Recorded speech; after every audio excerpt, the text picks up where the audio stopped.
Now take a very close look at this chart. Gold keeps rising almost vertically. But this is definitely not a normal market rally. This is the kind of rally that looks like it woke up at 3 a.m., drank an energy drink, turned on a motivational song, and said, "The peak is mine." So what is gold normally like as an investment? Over the last 50 years, it has delivered an average annual return of around 5 to 12%. Calm, low stress, the kind of asset that says, "I am your safe haven." But when you look at the last 5 years, it has averaged nearly 20% per year. That is not safe haven behavior, is it? Exactly. This is something else now. So there are two possibilities. Either the global economic system is no longer functioning the way it used to, or people simply love shiny rocks more than before. Anyway, while I'm explaining this to you, gold has probably climbed a few more steps toward another high. But do you know what's interesting? No one truly knows why gold is rising. Traders tie it to one reason, economists to another, analysts to something else. No one can fully explain this unusual behavior. Everyone has a story about gold, but no one can tell a definitive one. For most people, the first explanation is this. Of course, gold is rising because of inflation. And yes, that may sound logical to you right now, doesn't it? Rents have increased, food prices have increased, groceries are expensive, even hot dog prices have skyrocketed. But it's not that simple.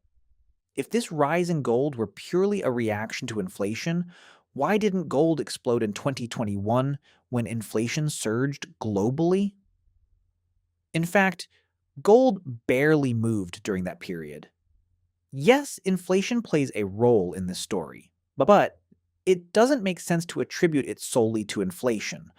The real issue is very different. I believe the real issue is this. Countries' confidence in the US dollar is gradually declining, but they are hesitant to do this openly. It's happening quietly and slowly.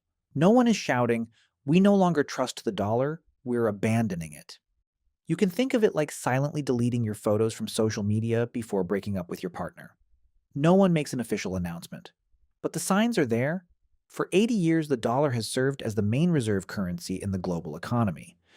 That means countries' central banks hold most of their reserves in dollars. But that share has been gradually decreasing. 20 years ago, the dollar accounted for about 70% of global reserves. Today, it has fallen to around 58%. That's a 12-point drop. And the message is very clear. Yes, you are still our main reserve currency, but we are slowly considering other options. And that option is not the euro, not the yen, not another currency.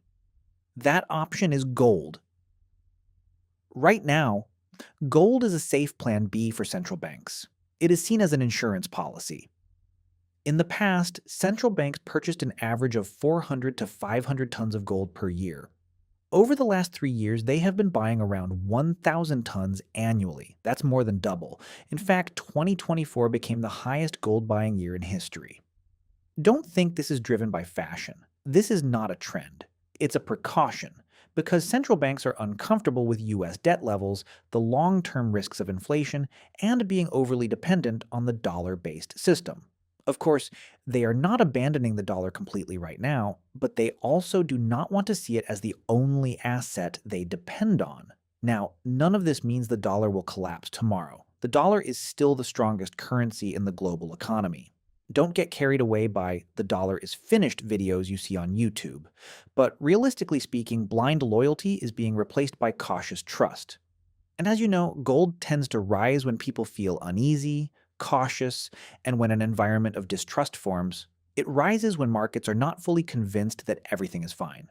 But there is another confusing situation here. The stock market is breaking records. Risky stock prices are soaring. Yet gold is also breaking records. Normally, these two things do not happen at the same time. Either investors take risks and stocks rise, or fear increases and gold rises. Right now, both are happening together. Isn't that interesting? We can summarize it like this. Stocks are saying, "the future will be perfect." On the other hand, gold is asking, "are you sure?" And bonds are saying, "I haven't quite figured this out."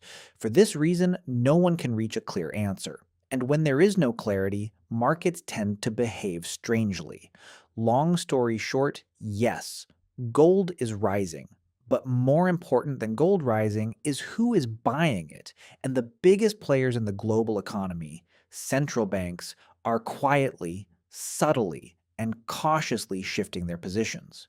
No one is shouting that there is a crisis. No one is openly showing distrust, but they are buying gold.